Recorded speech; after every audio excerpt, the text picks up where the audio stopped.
Agora está gravando. Alguns irmãos vieram, né, e perguntaram assim: serão exposições, né, no Evangelho de João? Quanto tempo nós ficar lá? Porque a gente quer uns panfletinhos para colocar um evangelho lá, né? A exposição do Evangelho de João, Jesus eterno eu sou. Aí eu gostaria de convidar você a ir para o texto base comigo dessa tarde, que é João, capítulo 20, versículos 30 e 31. Então, respondendo assim, de maneira abreviada a pergunta, imagine que nós, depois de 5 anos, estamos aqui abrindo nossas Bíblias e vamos ver a exposição de João 20, 30 e 31. Eu brinquei assim, meus irmãos, porque nós não temos a pretensão de sermos rápidos, tá? Nós não temos a pretensão de... Nós queremos expor as Escrituras, e o tempo que levar será o tempo necessário para expormos as Escrituras e todo o Evangelho de João para nós, tá bem? Então hoje, como eu mencionei, é mais uma introdução, é mais um batismo, né? No Evangelho de João, nesse maravilhoso texto que nós temos diante de nós. Então, o texto de João 20, 30 e 31 diz assim: Na verdade, fez Jesus diante dos discípulos muitos outros sinais que não estão escritos neste livro. Estes, porém, foram registrados para que creiais que Jesus é o Cristo, o Filho de Deus, e para que, crendo, tenhais vida em seu nome. Vamos, meus irmãos, orar mais uma vez. Pai Santo, rogamos a Ti nessa hora que o Teu Filho seja glorificado e exaltado.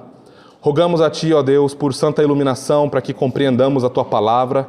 Rogamos a Ti, Senhor, por um santo vigor espiritual e disposição de coração para que possamos aplicar a Tua palavra em nossas vidas e que em tudo, Senhor, que as nossas almas sejam rasgadas pelo Teu Evangelho.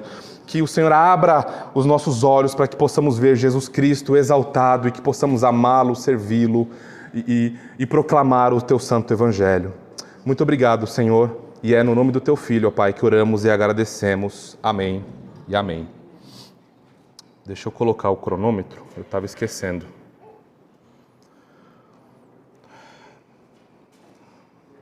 Agora sim.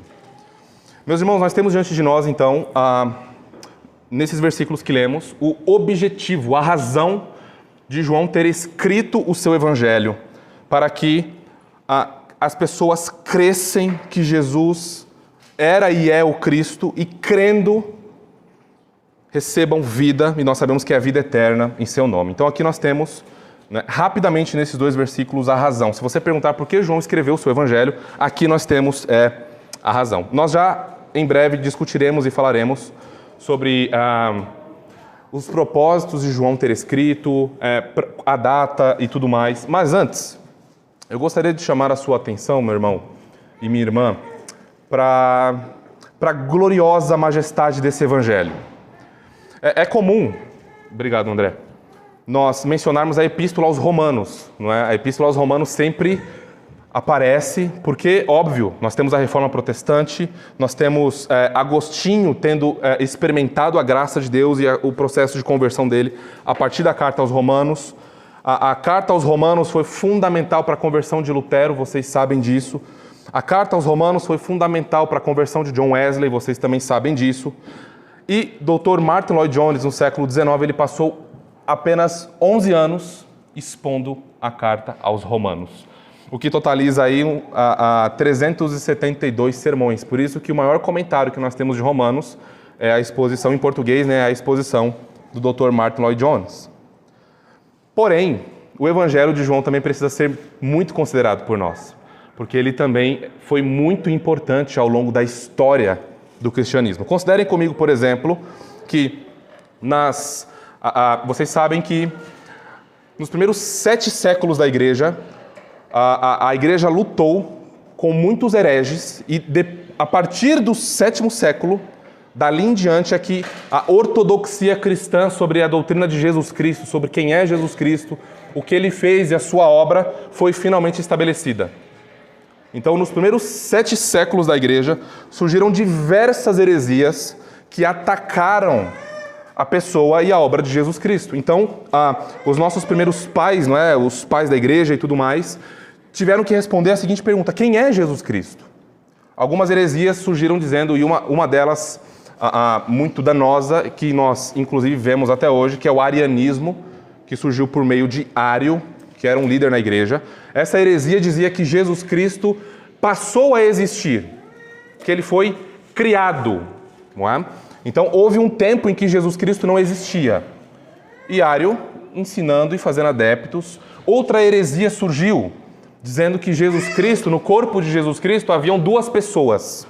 Havia o Logos e havia o homem, Jesus de Nazaré. Então, duas pessoas no corpo de Jesus. Outras heresias diziam que a mente de Jesus era divina, o Logos habitava a mente de Jesus, mas não o corpo, né? Então, diversas heresias. Outras heresias diziam que na ocasião da encarnação, quando Jesus é batizado, então o Logos divino vem e habita nele. E aí, quando ele é crucificado, o Logos divino sai de Jesus e quem morre é apenas o homem, Jesus de Nazaré.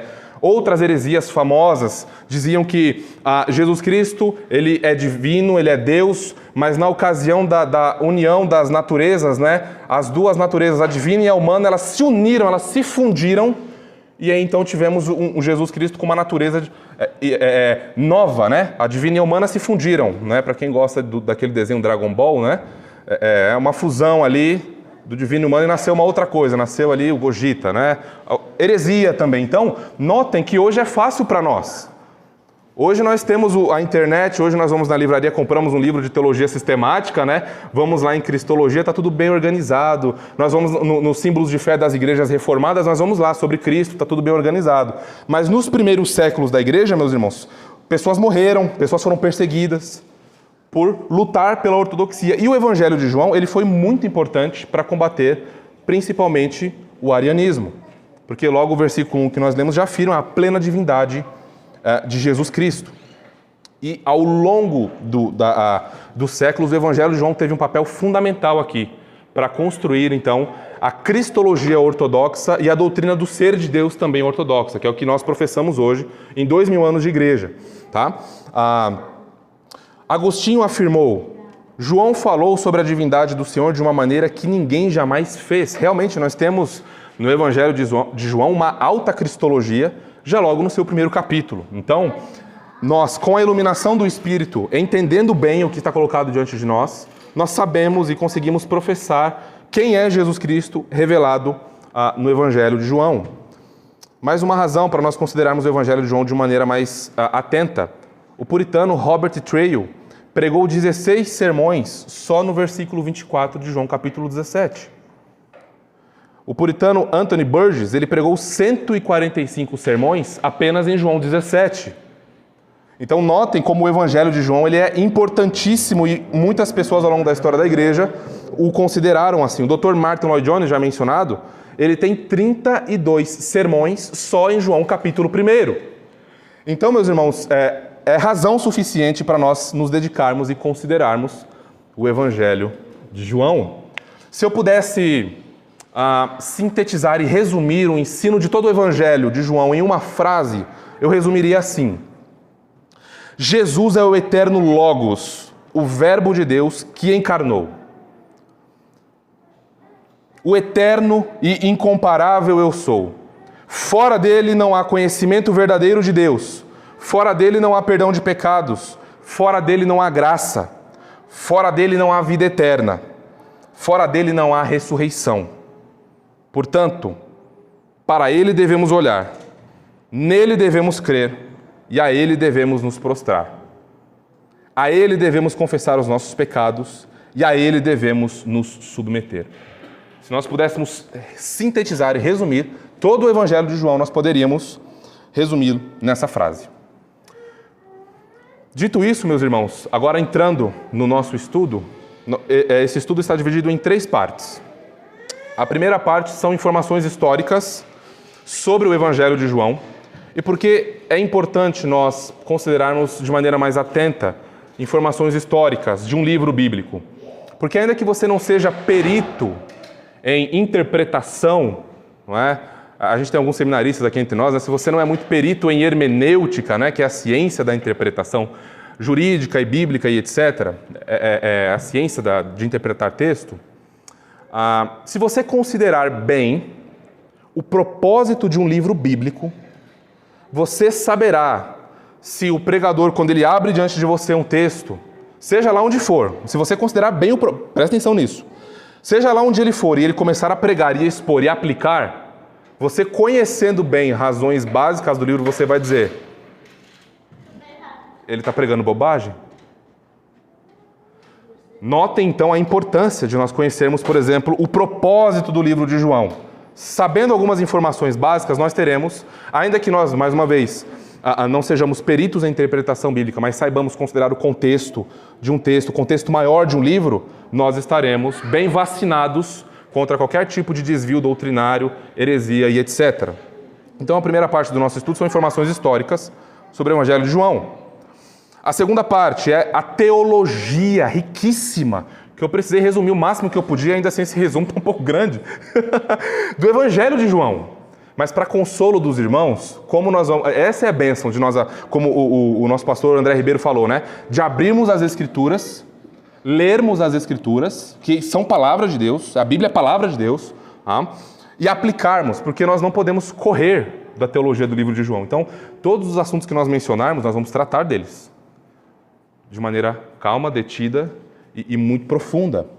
Então, nós vamos só mencionar algumas coisas, citar alguns textos bíblicos de maneira sistemática, mas ao longo das exposições, nós vamos do capítulo 1 ao 21, expondo ponto por ponto. Vocês perceberão que terão momentos em que nós precisaremos parar para tratar só de um versículo, às vezes só de uma expressão do Evangelho de João, dada a sua carga teológica profunda que demanda tempo para nós aplicarmos isso, pois nós sabemos e nós leremos que o Senhor Jesus disse que as minhas palavras são espírito e vida.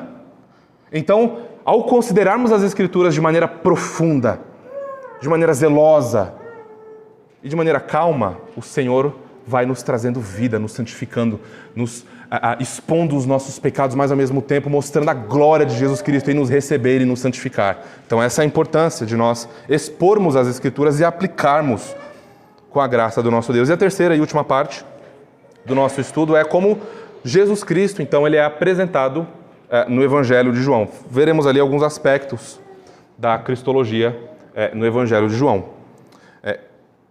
Como não é uma pregação, é um estudo, se os irmãos quiserem, assim, interromper, perguntar algo, os irmãos fiquem à vontade, tá bem? Como não tem essa formalidade de ser um sermão, é um estudo, os irmãos fiquem à vontade. Às vezes eu vou, tá? Mas se vocês quiserem interromper, ou talvez depois no cafezinho, no momento da vitória, né, ali, se vocês quiserem conversar e etc., vocês fiquem à vontade, tá bom? Então vamos entrar, meus irmãos, na primeira parte. Informações históricas sobre o Evangelho de João. Antes de nós falarmos sobre o autor que Deus usou, nós precisamos falar do autor divino. Então, é Deus o autor da Escritura, tá bem? Ainda que nós consideremos o apóstolo João aqui, é Deus quem está inspirando, é Deus quem está se revelando, é Deus quem está dando sua palavra, é Deus quem está supervisionando, não é? Deus não possuiu João, né, como uma espécie de sessão espírita, não é isso, mas Deus está supervisionando João quando ele escreve, né? E no momento em que ele então vai escrever o Evangelho, o Espírito Santo está sobre ele, soprando sua palavra, supervisionando para que João não cometa erros, por isso que a palavra de Deus é inerrante, para que a perfeição de Deus seja revelada aqui. Então, no momento em que João está escrevendo o Evangelho, de acordo com a providência de Deus, o Espírito de Cristo está supervisionando, guardando João e então trazendo a revelação de Deus a nós. Então, o primeiro ponto aqui é que Deus é o autor do Evangelho de João. Uma outra dica que nós temos aqui, porque há um pequeno debate se foi Tiago que escreveu, se foi João presbítero, se foi João apóstolo, quem é esse João, afinal de contas, não é? Nós rejeitamos teólogos liberais que afirmam que o Evangelho de João foi escrito depois do século II. Esses são liberais, apóstolos do inferno, eles corrompem as Escrituras, tá? Nós não consideramos o que eles dizem nesse aspecto. Então, João, como é que nós sabemos que é João? Porque o autor ele revela ao longo do texto que ele sabe muito de cultura judaica. Quando a gente vai lendo o Evangelho, apesar do autor do Evangelho não se identificar como Paulo, apóstolo de Jesus Cristo, aos santos eleitos, amados e chamados, em Romanos, em Éfeso, em Gálatas tem uma coisinha específica ali em Gálatas, né? Ele já vai logo com os 2 pés no peito aos Gálatas. Mas João, ele não se revela. O que nós temos então aqui? Nós temos o discípulo a quem Jesus amava, é assim que ele se identifica. O discípulo amado. O discípulo a quem Jesus amava. O discípulo que dá testemunho a respeito dessas coisas, João 21, 24. E nós vemos que esse discípulo, então, a quem Jesus amava, ele conhecia bem o hebraico, as expressões hebraicas. Você vai lendo o Evangelho, você percebe que ele vai traduzindo algumas coisas, para que o seu público saiba ler e saiba entender. Você vê que ele conhece muito bem da geografia da Palestina. Ele não é um turista, digamos assim, bem preparado. Ele está acima, digamos que ele é aquele que treina os turistas que vão conduzir as pessoas, porque ele tem um conhecimento geográfico absurdo. Então a gente vê que ele mora por ali, que ele está ali e que ele passou muito tempo ali quando escrevia o Evangelho de João. Nós percebemos uma outra coisa, que ele tem um conhecimento íntimo de como era a relação dos apóstolos com o Senhor Jesus. Ele tem um relacionamento, ele descreve coisas e ele é testemunha ocular, ele diz, das coisas que ele está escrevendo. Então ele precisa necessariamente ser alguém do círculo apostólico. Não é? E aí então nós vamos afunilando, não é? Vamos vendo a quem, portanto, as evidências apontam, e nós chegamos a João. Principalmente, o argumento mais forte, quando nós consideramos a autoria do Evangelho, é o que está em Atos 3, 1. Eu estou omitindo aqui, meus irmãos, alguns textos, tá? Mas tem muitos textos bíblicos para vocês lerem depois. Eu estou separando apenas alguns aqui. O relacionamento íntimo do discípulo amado no Evangelho de João com Pedro. E aí quando a gente olha a Escritura como um todo, e a gente vai para Atos, a gente vai para Gálatas, a gente vê que Pedro, ele tinha bom relacionamento com os outros apóstolos, mas havia um que acontece algo, por exemplo, aqui em Atos 3:1, que se destaca para nós. Ele diz assim, Pedro e João subiam ao templo para a oração da hora nona. Então, Pedro e João, eles tinham uma intimidade, não é? Então nós, quando olhamos as evidências internas do Evangelho, nós temos então que é o apóstolo João, o autor. Qual é a outra evidência que nós temos que mostra para nós que João verdadeiramente é o autor dessa carta? Nós temos o testemunho dos pais da igreja. A tradição antiga da igreja nos mostra que é João o autor desse evangelho. Se você considerar, nós temos Irineu de Leão, que afirma que é João o autor desse evangelho, e Irineu tem uma palavra muito pesada aqui, porque Irineu foi discípulo de Policarpo de Esmirna, que foi discípulo de João. Não é? Então, Irineu recebeu essa tradição de um discípulo direto de João. Então, muito provavelmente, nós precisamos considerar o que Irineu diz. Nós também temos o testemunho de Tertuliano, todos esses pais da igreja são do século II, tá, meus irmãos? Tertuliano, Clemente de Alexandria, Hipólito e Orígenes, e muitos outros que nós não estamos mencionando aqui. Então, fica claro para nós que João é o autor desse evangelho. João, verdadeiramente, é o apóstolo amado. A data em que João escreve também é importante para nós, por conta dos eventos que ele narra e por conta do propósito que ele tem, né?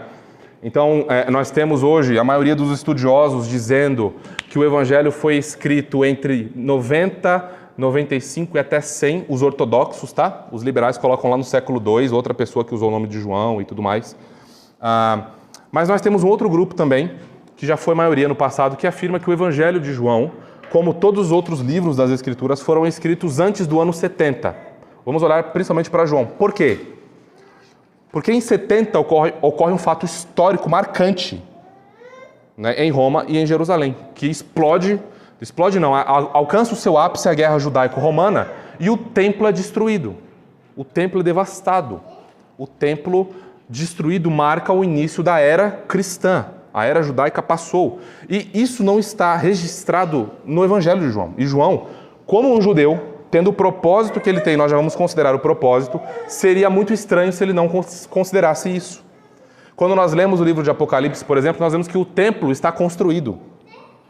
Não é? Então nós vemos que a evidência interna nesse aspecto parece-nos, não é, dizer que João escreve entre 60 a 90. Né? A gente tem então os estudiosos ortodoxos consideram isso. Né? Nós consideramos que João escreve antes de 70 por conta disso que foi mencionado no tempo. Então agora tem o propósito aqui. É muito importante o propósito porque o prólogo de João, ele é o olos que nós vamos utilizar para ler do Evangelho. Vocês perceberão isso ao longo das exposições.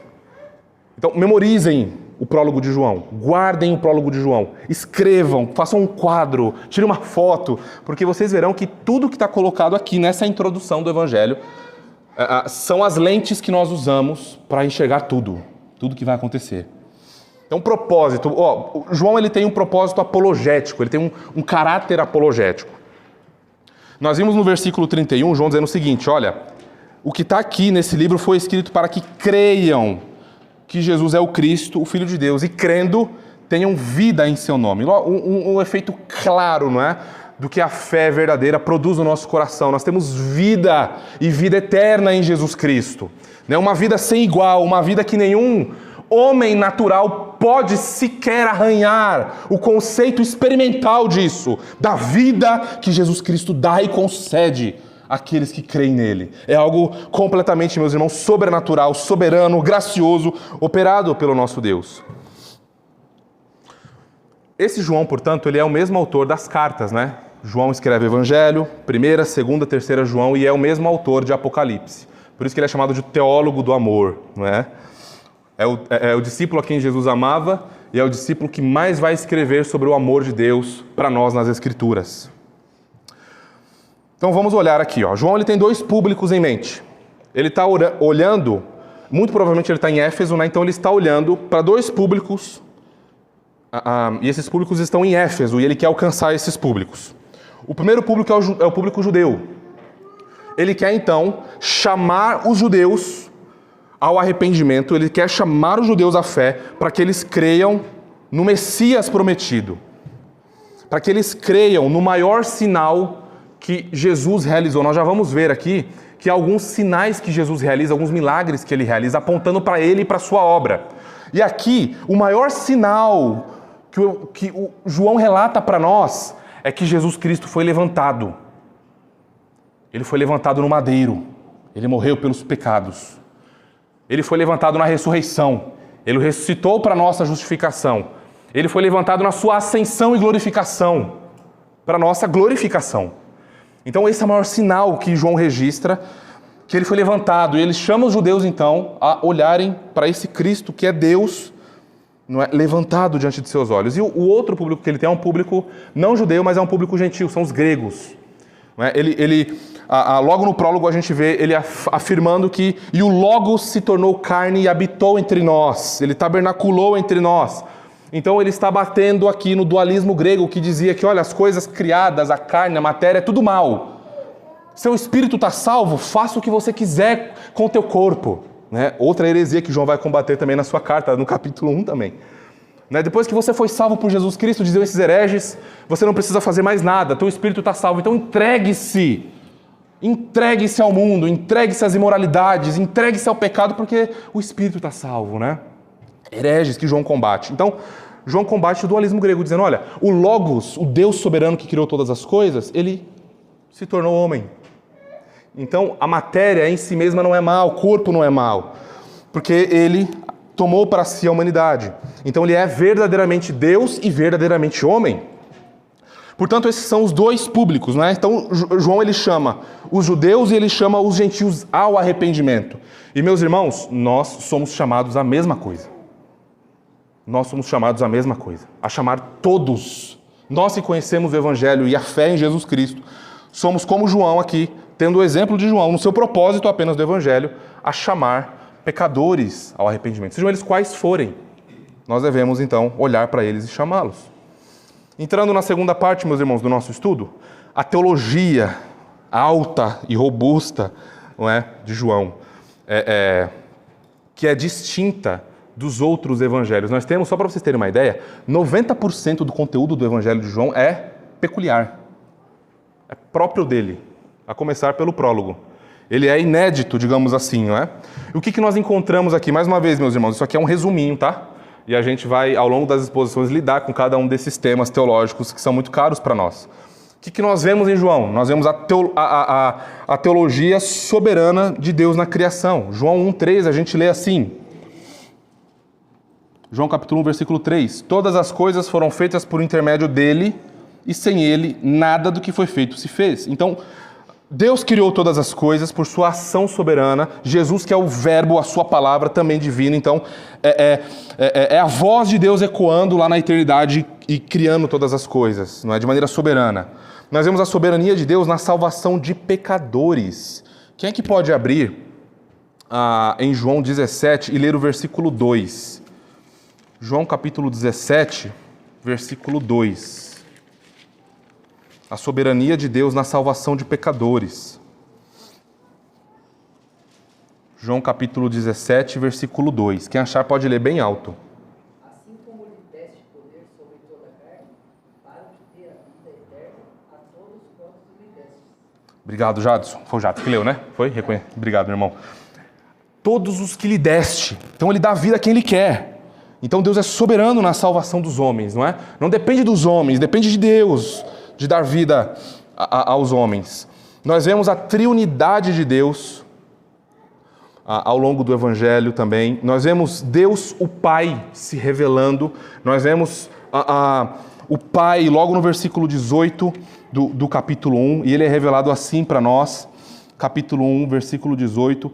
Assim como tu me enviaste ao mundo, também eu... Opa, pera um pouquinho que eu estou em 17. Alguém está em João capítulo 1? Se alguém tiver...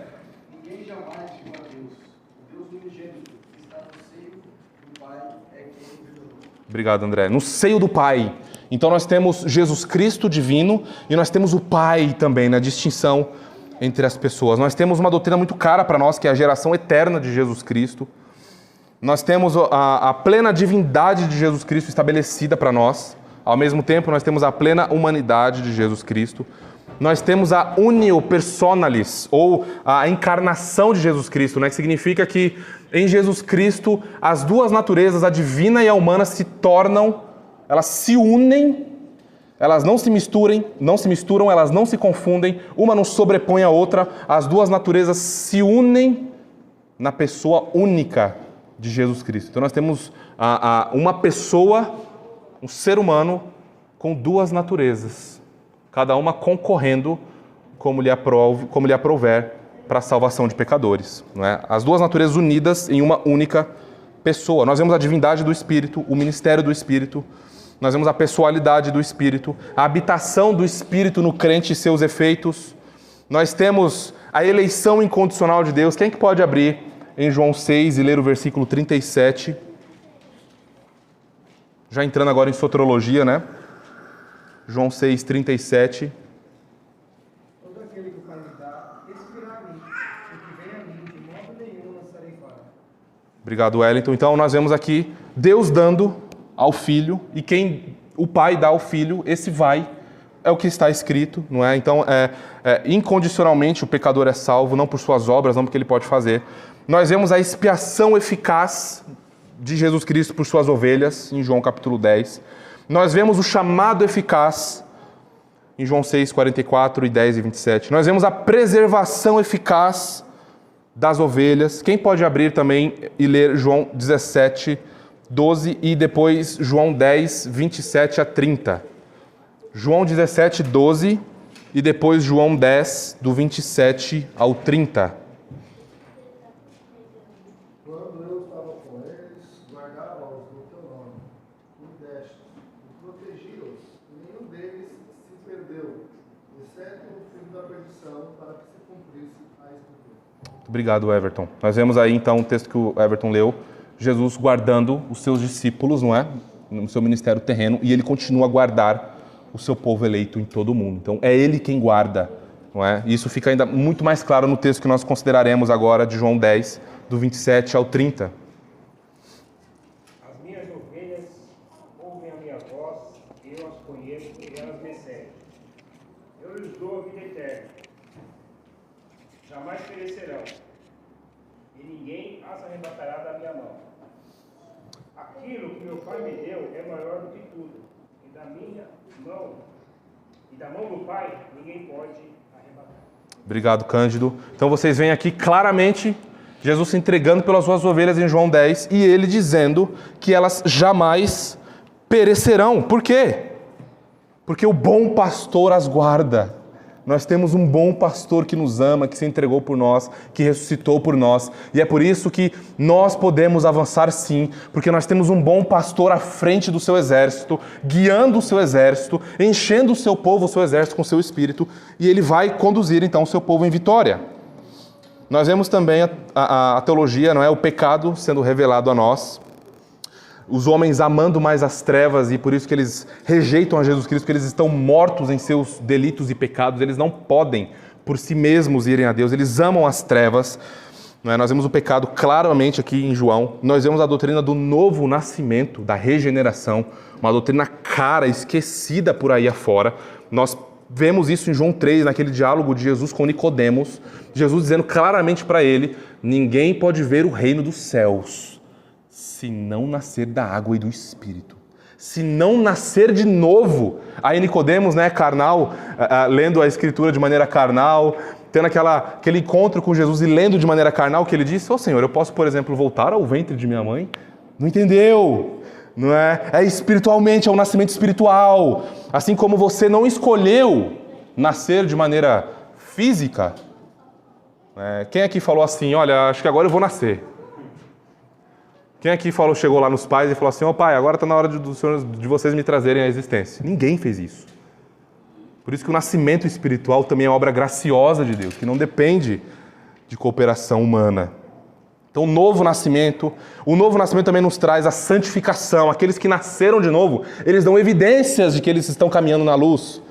Eles dão evidências de que ele ama Jesus Cristo. Eles dão evidências de que a sua alma foi rasgada com o Evangelho da Graça. Eles dão evidências de que Jesus Cristo verdadeiramente é o Rei de suas vidas. Não é? Então a santificação que vai sendo operada até a glorificação, a ressurreição. Sem a ressurreição a nossa fé é vã. Nós estamos aqui então só jogando palavras ao vento, mas verdadeiramente a ressurreição é uma verdade bíblica. Jesus Cristo é a primícia daqueles que morreram, ele é o primeiro da nova criação, ele verdadeiramente ascendeu e está à destra do Pai intercedendo por nós, e então, mais uma doutrina cara, o juízo final, ele voltará, não é? Todos os homens estarão diante de Jesus Cristo, e ali não haverá espaço para eles se esconderem, eles não poderão correr para os políticos, eles não poderão manipular circunstâncias, eles não poderão pagar com o seu dinheiro, não haverá lugar para onde se esconder. Eles não poderão correr em lugar nenhum. E eles estarão, então, diante do trono branco, diante de Jesus Cristo. Aqueles que creram em Jesus Cristo, portanto, suas ovelhas, se alegrarão, estarão com ele para sempre. Aqueles, portanto, que o rejeitaram, receberão segundo as suas obras. Receberão o juízo, não é? Todos estarão lá, ninguém fugirá. A nova comunidade da aliança, nós vemos aqui o novo povo de Deus sendo revelado nesse período da nova aliança. Nós vemos isso também, a nova comunidade da aliança. O dia do Senhor, marcando aqui a ressurreição de Jesus Cristo, no capítulo 20, versículo 1. E o princípio regulador do culto também. Então, notem, meus irmãos, o conteúdo riquíssimo. Eu resumi, tá? Foi o que eu falei, poxa, o que é mais importante aqui? Tudo é mais importante aqui. Então eu vou fazer o seguinte, eu vou pegar alguns pontos, eu vou ver o que fica interessante aqui, bom para apresentar, mas isso é um resumo, tem muitas outras coisas que nós poderíamos falar. Por exemplo, falar de a preservação eficaz das ovelhas nos traz pelo menos mais uns 10 subpontos. Tem muita coisa aqui interligada, né? Então nós passaremos por tudo isso. Vejam a riqueza, né? Então aqui é um assim, não falte nos próximos estudos, não falte nas exposições, traga os seus amigos também, pregue o Evangelho para eles, e para que a gente então possa, à luz do Evangelho de João, ter aquilo que Deus quer para nós nesse tempo, aquilo que Ele na eternidade decretou, para que nós conhecêssemos dele no Evangelho de João, nessas exposições que faremos, como Ele deseja nos conduzir em sabedoria e graça a partir das exposições que faremos nesse período específico da sua vida, da sua família e da minha. Já parou para pensar nisso? Notem, nós estamos Às vezes a gente não considera muito isso, pelo menos eu, né? Eu preciso fazer um exercício, parar e colocar as coisas diante de mim e começar a meditar nessas coisas. A gente não medita muito nisso. Se você é como eu, é difícil nós, por exemplo, pararmos e pensarmos o seguinte: o que é que Deus está fazendo pela sua providência graciosa e amorosa nesse período da minha vida? Por que é que eu estou conhecendo pessoas novas? Por que é que eu estou revendo pessoas que eu conhecia? Por que é que eu estou num lugar diferente? Por que é que eu estou estreitando os laços com determinadas pessoas? O que é que o Senhor, por sua providência graciosa, não é, quer me ensinar no Evangelho de João? Como que eu posso aplicar isso na minha família, na minha vida, na educação dos meus filhos? Percebem? É quando nós colocamos tudo debaixo da providência graciosa de Deus. E aí nós falamos assim: eu não estou nas mãos do meu patrão. Eu não estou nas mãos do destino. Eu não estou nas mãos de ninguém. Eu estou nas mãos do Deus soberano que decreta todas as coisas para a sua glória. E Ele quer me usar nessa geração. Ele me chamou, Ele me deu o seu Espírito, Ele me deu sua igreja, Ele me deu sua palavra. O Senhor, percebem? E tudo isso à luz da providência graciosa de Deus. Então nós precisamos considerar isso, meus irmãos. Esse momento não é em vão. Isso que está acontecendo não é à toa. Nada na nossa vida é em vão, é à toa.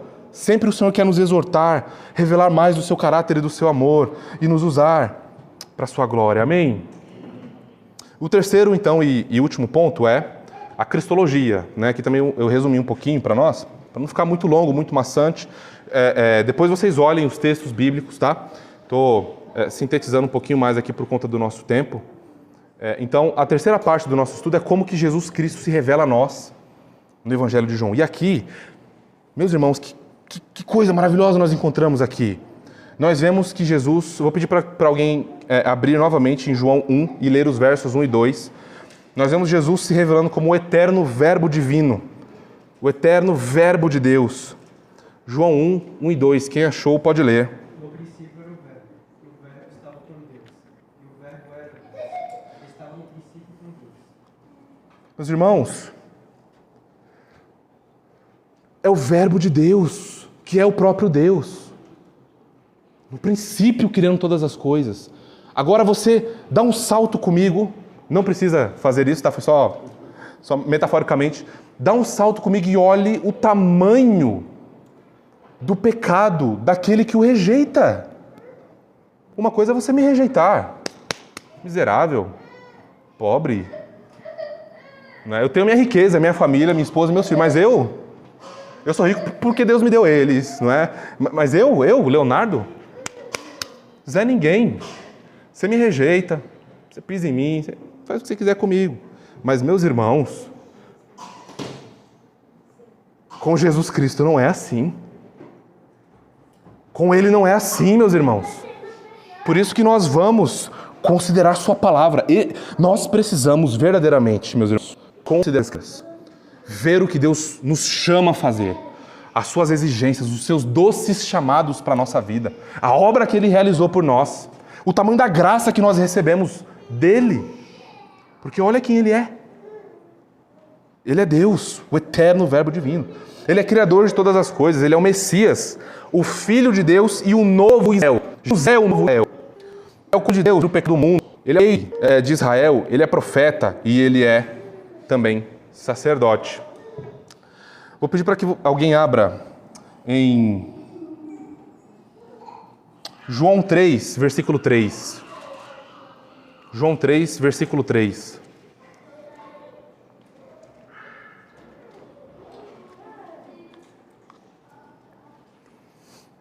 Considerem Jesus sendo profeta nessa passagem. João 3, 3. A isso respondeu Jesus: em verdade te digo que, se alguém não nascer de novo, não pode ver o reino de Deus. Porque Jesus, então, se dá do profeta que ele anuncia as Escrituras. Ele, sendo a própria palavra encarnada, ele também anuncia a palavra. Em sentido, não sendo que é por acaso, né, os muçulmanos e outras seitas cristãs, mas ele é profeta no sentido de que ele anuncia de maneira inspirada, infalível e canônica a sua vontade, porque ele é o próprio Deus. Nós temos também aqui, meus irmãos, no Evangelho de João, 7 afirmações. Notem Jesus se revelando a nós, a nossa alma, ao nosso coração, mostrando quem Ele é. Nós temos 7 afirmações de Jesus dizendo que Ele, usando a expressão eu sou. Então nós encontramos, por exemplo, eu sou o pão da vida. Aqui Ele está fazendo uma referência ao maná que o povo de Israel recebia no deserto para o seu sustento. Jesus está falando, eu sou o pão celestial que sustenta aqueles que creem em mim. Por isso que Ele fala, aquele que come o pão não jamais terá fome, quem beber da minha jamais terá sede. Então é esse pão, mas não tem. E essa metáfora, quando Jesus fala que Ele é o pão, Ele está dizendo que Ele é tudo que a nossa alma precisa. É Ele quem nos alimenta. Então é desse pão que nós devemos nos alimentar, meus irmãos. Ele é o pão celestial. Os israelitas comeram pão que esfarela, que fica velho, né? Se você guardar para depois, o maná estraga, porque é cada dia a porção específica que Deus designou. Mas esse pão não estraga. Esse pão, ele é maravilhoso. Esse pão aquece o nosso coração. Esse pão aquece a nossa alma. Esse pão aquece a nossa esperança. Esse é o pão celestial. Então ele fala, eu sou. E tem um caráter, meus irmãos, muito específico quando Jesus fala, eu sou. Depois você pode olhar em João 8:58, quando ele diz assim, antes de Abraão nascer, eu sou. Imediatamente os judeus pegam pedras para apedrejá-lo, porque Jesus está dizendo, eu sou o grande Yahvé. Vocês estão dizendo que vocês são filhos de Abraão? Fui eu que chamei Abraão. Fui eu que fiz pacto com Abraão.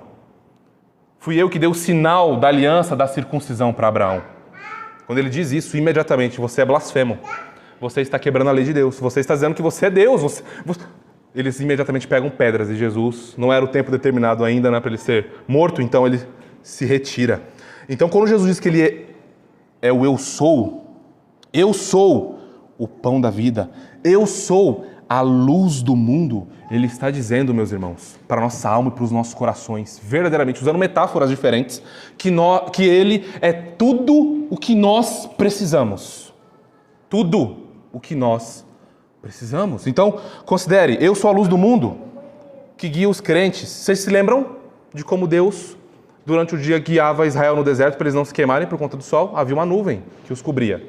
Vocês se lembram o que acontecia à noite? Havia uma tocha de fogo que os guiava. Isso apontava para Jesus Cristo. Ele é a luz que nos guia em verdade, em sabedoria e graça. Ele também diz que eu sou a porta das ovelhas, mostrando que ali é onde as ovelhas estão seguras. Ele é o bom pastor e ele é a ressurreição e a vida. Ele também diz que eu sou o caminho, a verdade e a vida, o único que pode revelar quem Deus é de verdade. Por isso que nós somos, meus irmãos, muito tolos quando nós queremos buscar Deus, saber quem Deus é na criação, fora de Jesus Cristo. É em Jesus Cristo que está a vida. É só Ele, nele sabemos quem Deus é. Fora de Jesus Cristo, meus irmãos, só há ídolos. Só há ídolos. Nós vamos construir a deuses segundo a nossa imagem e segundo a nossa semelhança. Por isso que nós carecemos desesperadamente. Olha, eu não sei quanto tempo você tem de crente. Eu não sei. Alguns eu sei, mas todos não é? Mas eu quero dizer algo a você. Se você tem 60 anos de crente, a sua alma ainda carece de um conhecimento mais aprofundado de Jesus Cristo. Os puritanos diziam que na eternidade nós vamos passar uma eternidade de eternidades conhecendo e conhecendo e conhecendo e se perdendo nesse conhecimento, nesse mar de conhecimento, mergulhados nesse conhecimento, uma eternidade. Jesus Cristo, meus irmãos, ele é eterno, ele é infinito. E nós passaremos uma eternidade de infinitudes eternas conhecendo Jesus Cristo. Então, se na eternidade, no novo céu e na nova terra será assim, que dirá agora então? E quão desesperadamente eu preciso dele, da sua sabedoria, para aplicar o Evangelho em minha vida e crescer em graça, não é? Ele, portanto, é a videira verdadeira. Lembram que Israel também é chamado de a videira de Deus? Aqui Jesus em João 15 é chamado de a videira verdadeira, mostrando que o antigo Israel, onde o antigo Israel falhou, onde o Filho de Deus na antiga aliança falhou, o Filho de Deus por excelência e vitorioso na nova aliança conquistou todas as coisas. E nós, unidos a Ele, conquistaremos também. Caminhando já para o final, meus irmãos, fiquem tranquilos, nós já estamos acabando, tá? Ainda na Cristologia de João, aqui eu lutei bastante, tá? Eu confesso a vocês, porque eu encontrei um grupo muito bom de estudiosos dizendo que são 7 sinais. Porque João, cada milagre é um sinal, não é? Ele tem um objetivo com isso, nós já vamos ver quais são esses objetivos. Outros dizem que são 8 sinais. Eu falei, puxa, agora fica difícil escolher. Um coloca um sinal, puxa, isso é um sinal maravilhoso que revela a obra de Jesus Cristo por nós, não posso tirar isso. Mas agora, eu fico com esse grupo que tem 7 ou eu fico com esse que tem 8? Eu falei, vou ficar com o que tem 9. E aí eu separei 9 sinais, que aí eu concordo com todo mundo, né? Não tem que separar nenhum desses gigantes aqui. 9 sinais que Jesus realiza no Evangelho de João, que mostram para nós algo surpreendente. Por exemplo, o primeiro sinal, o primeiro milagre, é Jesus transformar num casamento água em vinho. Está lá em João 2. Só que Jesus não está simplesmente, meus irmãos, transformando água em vinho. Vamos ver se vocês estão prestando atenção. Quais são os propósitos de João aqui? Quem lembra? Quem arrisca? Ou um dos propósitos? Que a gente cresce. Então, obrigado, Cândido. O que está acontecendo aqui é Jesus revelando quem Ele é, a sua obra, e não que os homens simplesmente se deleitem e digam, nossa, vocês vão o melhor para o final. Eles dizem, não é somente sinal, extrapola, extrapola. Então, a manifestação, o texto diz, né, que isso aconteceu para que a manifestação da glória de Jesus acontecesse, e aqui alguns discípulos creem. Mas nós temos mais outro sinal, a purificação do templo, ainda em João 2, que indica que o antigo templo logo passaria e seria destruído, e seria substituído por um novo templo. Não um templo que será reconstruído, algo dessa natureza, mas o próprio templo do qual o antigo templo apontava. É o Senhor Cristo. Nós somos pedras vivas, né? Desse novo templo edificado. Esse é o templo de Deus na nova aliança. Não algo físico, mas algo espiritual. As pedras vivas somos nós, que estamos então edificados em Jesus Cristo. A cura do filho do oficial, em João 4, mostrando que Jesus, Ele é a vida. Mostrando que Ele cura, apesar das situações difíceis e improváveis. A cura do homem paralítico, por exemplo, mostrando que Jesus Cristo, Ele é aquele que nos dá condições para a vida, e esse homem paralítico agora pode caminhar em verdade. E quem é a verdade? Jesus Cristo. Então, mais do que simplesmente curar o paralítico, Jesus está nos ensinando que nós devemos caminhar em verdade, e Ele é a verdade. Jesus alimentou a multidão, lá em João 6. Ele é o pão celestial que alimenta as nossas almas. Jesus caminha sobre as águas, mostrando mais uma vez que Ele é Criador. E aí você começa a lembrar alguns ecos do prólogo, né? Passeando pelo Evangelho de João, você começa a lembrar de algumas coisas do prólogo de João. Ele caminha sobre as águas, Ele tem poder sobre a natureza, e só Deus tem poder sobre a natureza.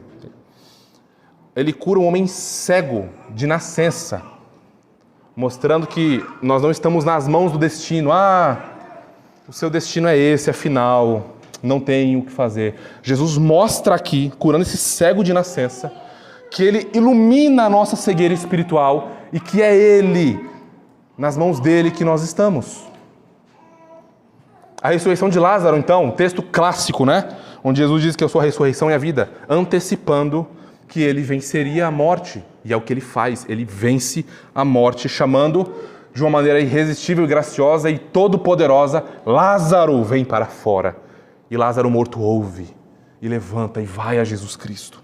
E o nono sinal, que é a ressurreição de Jesus, mostrando que Ele é o rei messiânico prometido. E o que esse rei messiânico prometido faz? Ele vence a morte com a sua ressurreição. Meus irmãos, uma aplicação rápida aqui. O Senhor nos livre. O Senhor nos livre, de verdade, de sermos ingratos. Nós temos sinais do Senhor em toda a criação, ao nosso redor. Considere a sua vida. Considere o ar que você vai respirar nos próximos segundos, o que você está respirando. Considere o teu coração batendo nos próximos segundos. Considere a tua família, a tua casa, a água que você tem para beber, a comida. E etc. Pensa nas coisas, pensa aí. Pensa em como você tem vivido a sua vida, o que Deus tem dado a você.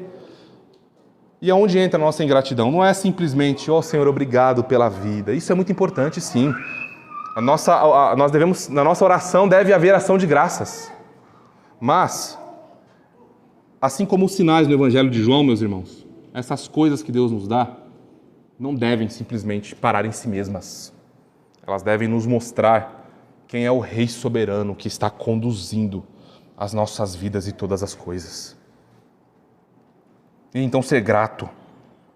E então nos arrependermos por desconsiderarmos, achando que Ele não está no controle das nossas vidas, mas Ele está no controle de tudo. E tudo aponta para Jesus, meus irmãos. Tudo aponta para Jesus. O ar que respiramos aponta para Jesus. O sono que dormimos aponta para Jesus. As coisas que vemos apontam para Jesus.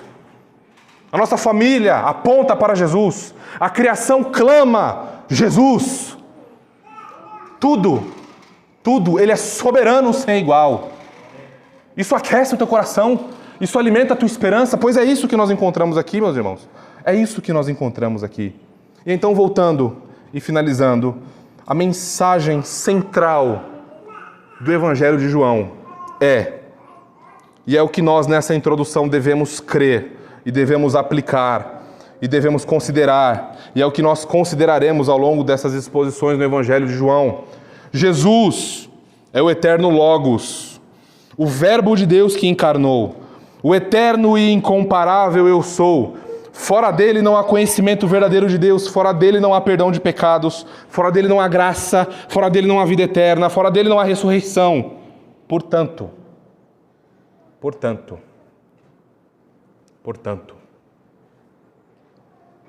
para ele devemos olhar,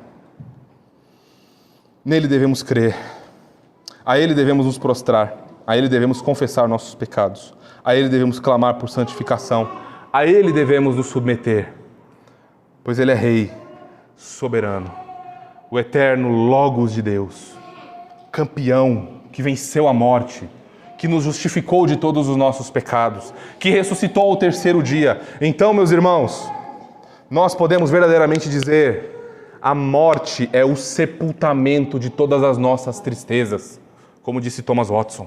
A morte é o sepultamento de todas as nossas tristezas, porque nós finalmente desfrutaremos daquela alegria plena, imutável e sem igual em que descansamos, mas que de maneira imperfeita aqui, mas lá sem pecado. Então será aquela bem-aventurança e eterna felicidade, onde nós estaremos com o nosso Senhor Jesus Cristo para sempre e sempre, meus irmãos.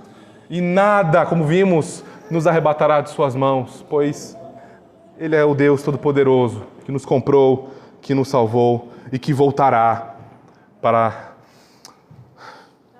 o bem da sua igreja, para nos levar consigo. Vamos orar, meus irmãos, vamos orar. Pai Santo, te damos graças, Senhor. Te damos graças pelo Evangelho que ouvimos. Te damos graças, Senhor, pois, sendo pecadores tão fracos, tão miseráveis, tão frios, tão apáticos, o Senhor ainda nos chama para ouvir a Tua Palavra, o Senhor ainda nos dá ouvidos para ouvir a Tua Palavra, o Senhor ainda assim opera para a nossa santificação, o Senhor ainda assim aviva a nossa esperança, o Senhor ainda assim, ó Pai, nós Te louvamos por Jesus Cristo. Te louvamos por Ele ter morrido pelos nossos pecados, ter se feito maldição em nosso lugar.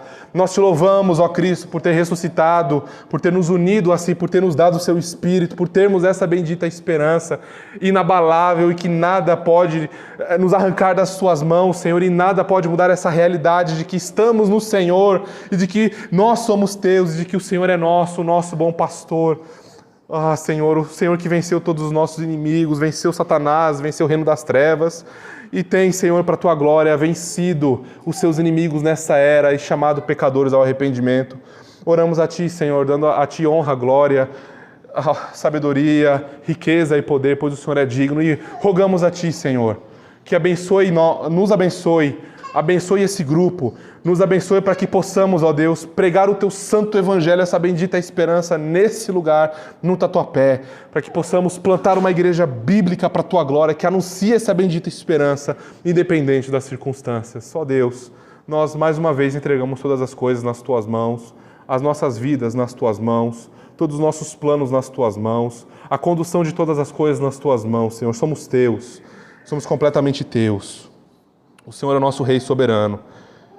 Ó Pai, obrigado mais uma vez por todas as coisas. Oramos assim gratos. Em nome do Teu Filho, Jesus Cristo, nosso Senhor. Amém e amém.